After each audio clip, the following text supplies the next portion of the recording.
الله عز وجل ذو الوجهين الذي يأتي هؤلاء بوجه وهؤلاء بوجه.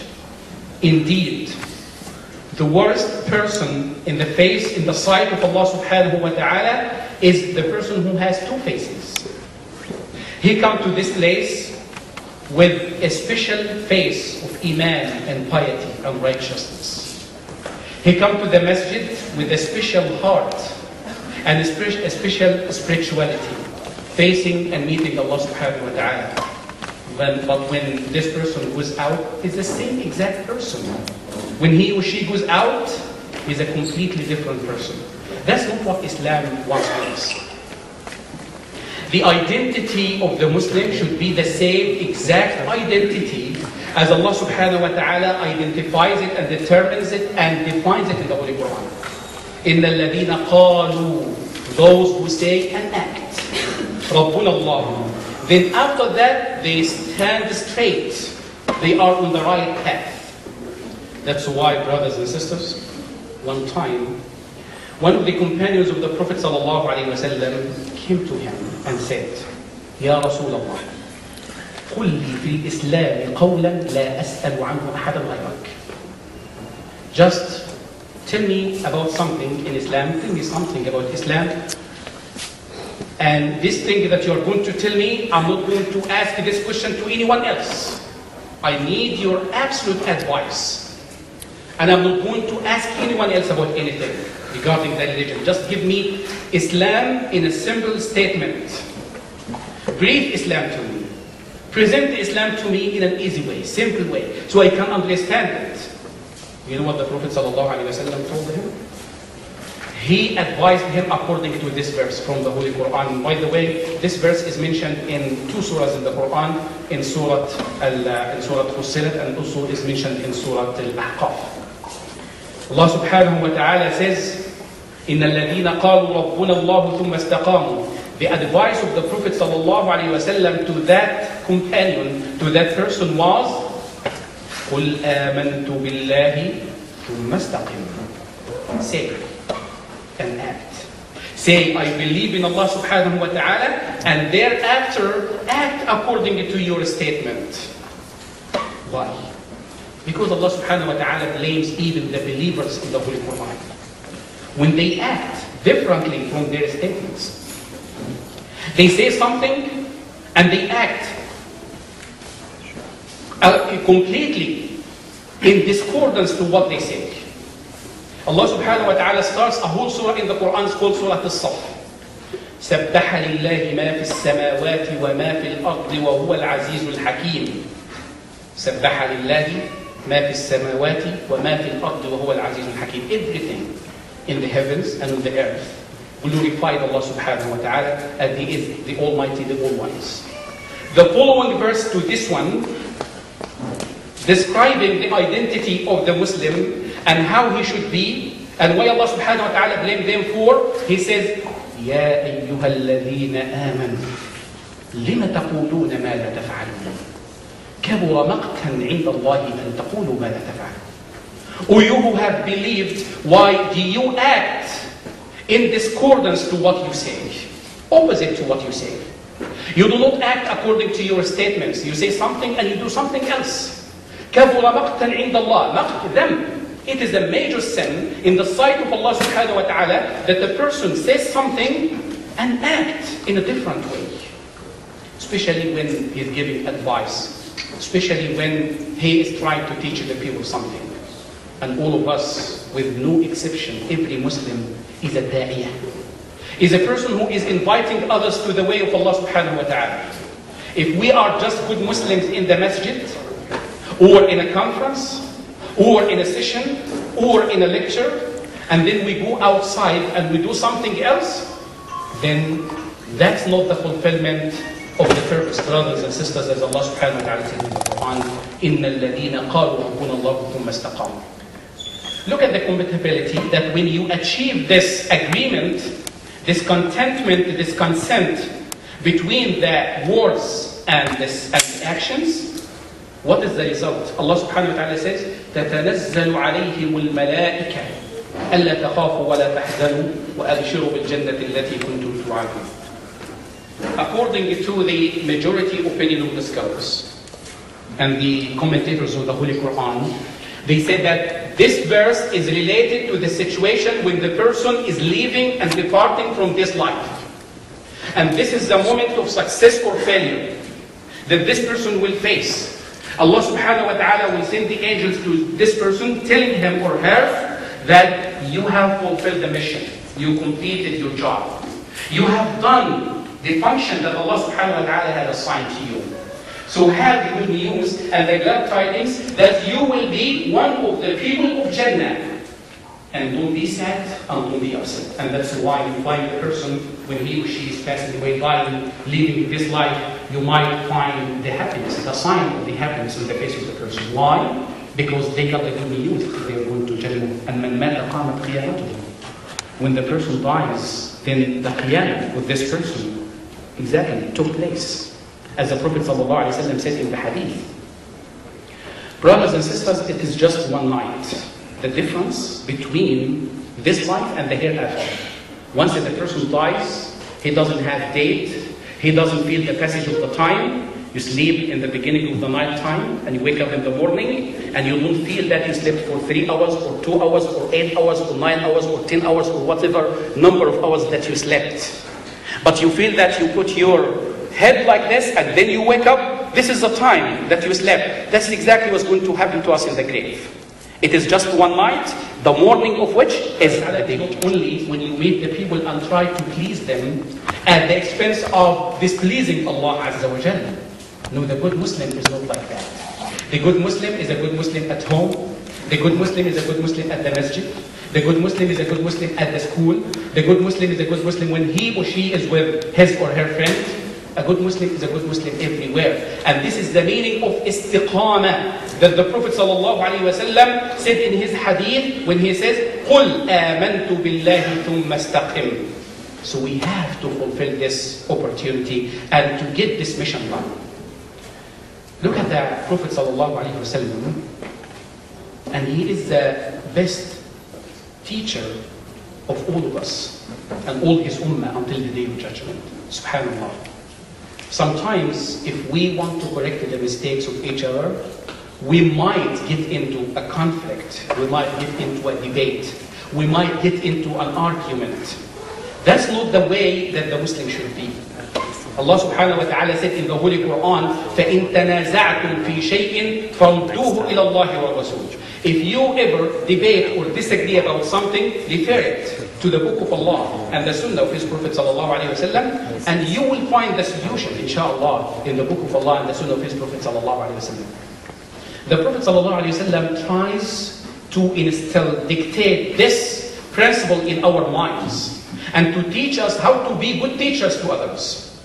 If you want to correct the mistake or to give an advice to somebody, so see, subhanallah, one time the Prophet ﷺ is leading the prayer.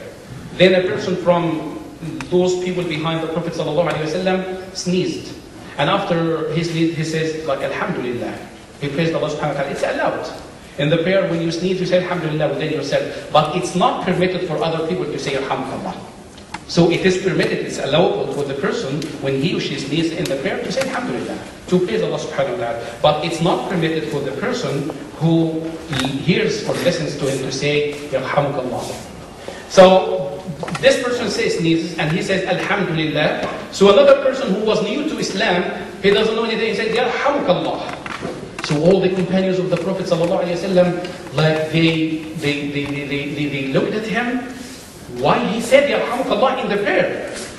And then this person got very scared that something is going to happen to him. He started saying, what did I do wrong? So the whole prayer tended to be like something because of his saying Yarhamukallah to this person. See, the Prophet ﷺ finished his prayer. How this man described the manner of the Prophet ﷺ, he said, the best teacher that I have ever had in my life. He said the Prophet ﷺ never blamed me. He never rebuked me. He never said a bad word to me. He just come to me and approach me in a very nice way and he said, listen, this prayer is for Allah subhanahu wa ta'ala. Nothing is allowed to be said in the prayer from anything else except glorifying Allah subhanahu wa ta'ala and tasbih and tahmid and the recitation of the Quran. So that person learned the lesson from that time from the Prophet sallallahu alaihi wasallam. And see, subhanAllah, we have many situations and many incidents that happened during the time of the Prophet sallallahu alaihi wasallam, how he was a good person, a good teacher, a good leader, a good politician, and everything. Subhanallah al-Azim. We need to learn from these examples. That's how the Muslim should act and react. And that's how the Muslim should behave in every single aspect in our life. We might face problems at our homes. We might face problems with the community. We might face problems with our friends. We might face problems everywhere. But the best way to tackle and to deal with these problems is to be wise and try to solve the problems in a nice way. See, even Allah subhanahu wa ta'ala, when it comes to the argument or to the discussion between a Muslim and a non-Muslim, Allah subhanahu wa ta'ala said in the Quran, وَلَا تُجَادِلُوا أَهْلَ الْكِتَابِ إِلَّا بِالَّتِي هِيَ أَحْسَنُ. And do not argue or debate with the people of the book except in that which is good. You have to follow the best manner. You have to show the people the beauty of Islam. And that's what every Muslim needs to understand. That a person might be good in his prayer, perfecting it, but his manners or her manners, their treatment of other people is very bad. See, subhanAllah, the Prophet ﷺ was informed about a person, about a woman, that she prays, she is fasting, she is doing all kinds of good deeds, but she is insulting her neighbors. She is saying something bad about her neighbors. The Prophet ﷺ said she is in the hellfire. And when he was informed about the person, that she is like very normal person, she does not add too much worship to the obligations that she is performing to Allah subhanahu wa ta'ala, but she is nice and she is treating her friends and her neighbors and everyone in a nice way. The Prophet sallallahu alaihi wasallam said about her, she is in Jannah. Why? Because of her manner, because of her behavior. That's what we lack nowadays. You know what the Prophet sallallahu alaihi wasallam said in his hadith? He said, إِنَّ أَقْرَبَكُم مِّنِّي مَجَالِسَ يَوْمَ الْقِيَامَةِ إِنَّ أَقْرَبَكُم مِّنِّي مَجَالِسَ يَوْمَ الْقِيَامَةِ وأحبكم إلي أحاسنكم أخلاقا الموطئون أكنافا الذين يألفون ويألفون. Those who will be closest to me, the Prophet ﷺ is speaking. Those who will be closest to the Prophet ﷺ on the day of judgment, and those whom the Prophet ﷺ loves the most, he said, those who have the best manners, those who are treating the people in a nice way, those who are treating the people in a good way, those who are behaving. They observe every single word that they say. We might sit in a session and we backbite the people and we don't know that this is backbiting. We might sit and talk bad about other people and we say, no, he deserves to be talked about. She deserves to be talked about. And we do not realize that this is backbiting. We might get indulged in cheating, in lying, in doing bad things, and we will be unaware of that. And that's why the Prophet ﷺ, brothers and sisters, attracted our attention to that. In his hadith, when he says, according to this ayah from the Holy Quran, من أحب أن يزحزح عن النار ويدخل الجنة فلتأته موتته أو منيته وهو يؤمن بالله واليوم الآخر وليأتي الناس بما يحب أن يؤتى إليه. The Prophet ﷺ confirms the meaning of the verse that we recited in the beginning of this speech. إِنَّ الَّذِينَ قَالُوا رَبُّنَا اللَّهُ ثُمَّ اسْتَقَامُوا. The Prophet ﷺ said that whoever wants to be saved from the hellfire and to be admitted into Jannah, let him or her die when they believe in Allah and the last day. And let them treat the people the way they would like the people to treat them. وَلْيَأْتِ إِلَى النَّاسِ مَنْ يُحِبُّ أَنْ يُؤْتَى إِلَيْهِ. You know, subhanAllah, when they talk about the word zahzaha, that means that this person has been saved. He was about to be thrown into the hellfire, but something saved him or her. What has saved this person? The good treatment, the compatibility, the agreement between the actions and the sayings.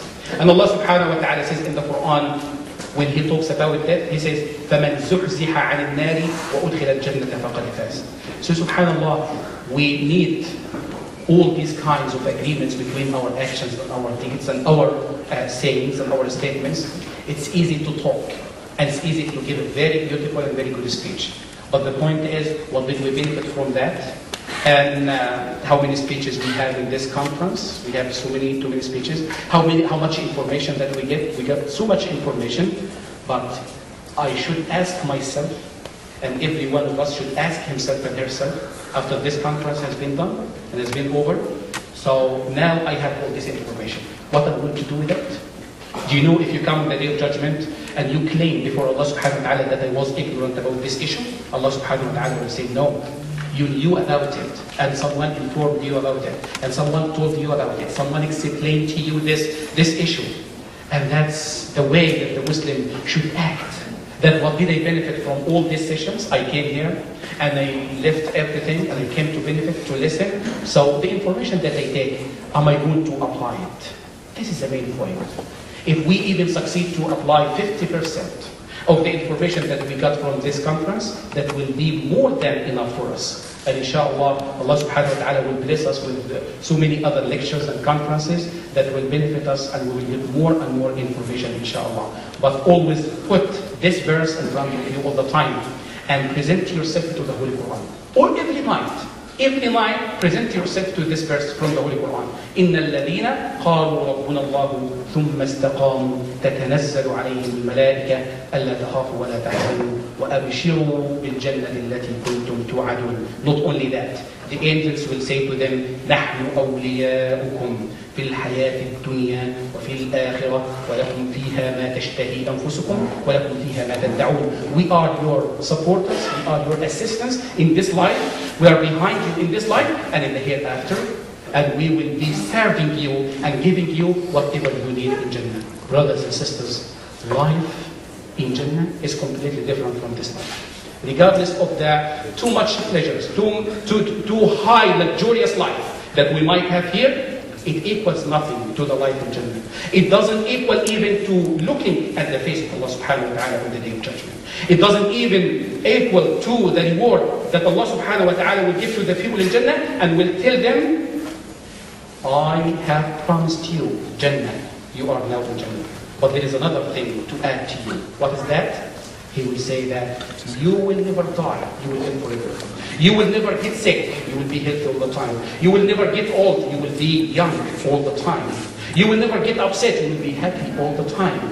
Not only that, I am very pleased with you and I will never get angry with you. نسأل الله سبحانه وتعالى أن يدخلنا الجنة وأن يباعد بيننا وبين النار. We ask Allah subhanahu wa ta'ala to give us Jannah and to promise to give us His promised Jannah inshallah, and to keep us away from the hellfire. كما نسأله عز وجل أن يجعلنا جميعا من الذين يستمعون القول فيتبعون أحسنه. أقول قولي هذا وأستغفر الله سبحانك اللهم وبحمدك أشهد أن لا إله إلا أنت أستغفرك وأتوب إليك. والعصر إن الإنسان لفي خسر إلا الذين آمنوا وعملوا الصالحات وتواصوا بالحق وتواصوا بالصبر. جزاكم الله.